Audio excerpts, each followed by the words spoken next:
Hi everyone, welcome to online. मेरे नाम है नूर।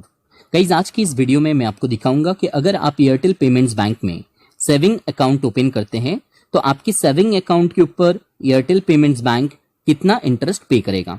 साथ ही साथ मैं आपको ये भी दिखाऊंगा कि अगर आप एयरटेल पेमेंट्स बैंक में 1 लाख रुपीज मेंटेन करते हैं, यानी कि जो डिपॉजिट आपका बैलेंस होगा वो डिपॉजिट बैलेंस अगर 1 लाख रुपीज है और उसे आप मेंटेन करके रखते हैं तो आपको एवरी क्वार्टरली बेसिस में, यानी कि हर 3 महीना अंतर अंतर एयरटेल पेमेंट्स बैंक कितना इंटरेस्ट अमाउंट पे करेगा। गाइस, बेहतर अंडरस्टैंडिंग के लिए वीडियो को एंड तक देखना ताकि आपको हर एक चीजें जो है बहुत ही इजीली अंडरस्टैंडिंग में आ जाए। तो गाइस, सबसे पहले आपको इनके जो ऑफिशियल वेबसाइट में विजिट करना है। इनके ऑफिशियल वेबसाइट में आप देखना Airtel payments bank saving account के बारे में कहीं सारे डिटेल्स मेंशन किया हुआ है, लेकिन जो आपको यहाँ पे पॉइंट करना है वो है कि यहाँ पे सेकंड पॉइंट पे आप देखिए लिखा हुआ है कि एनुअल इंटरेस्ट रेट 2.5%, यानी कि 2.5% के अनुसार जो है आपको यहाँ पे सेविंग अकाउंट के ऊपर इंटरेस्ट दिया जाता है।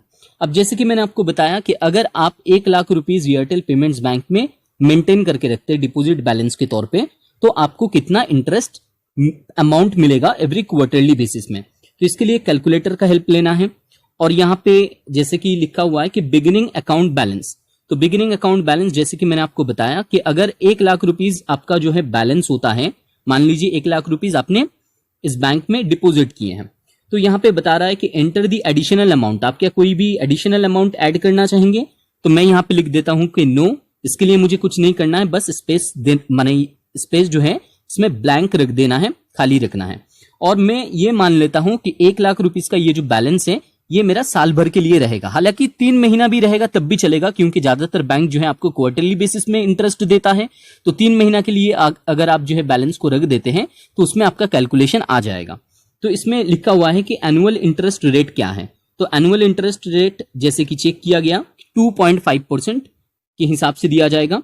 चूज योर कंपाउंडिंग इंटरवल, यानी कि आप जो इंटरेस्ट लीजिएगा वो इंटरेस्ट आप कितने टाइम फ्रेम पे लीजिएगा। तो यहाँ पे जैसे कि मैंने आपको बताया कि 3 महीना अंतर अंतर यानी कि क्वार्टरली बेसिस में आपको सिलेक्ट करना है।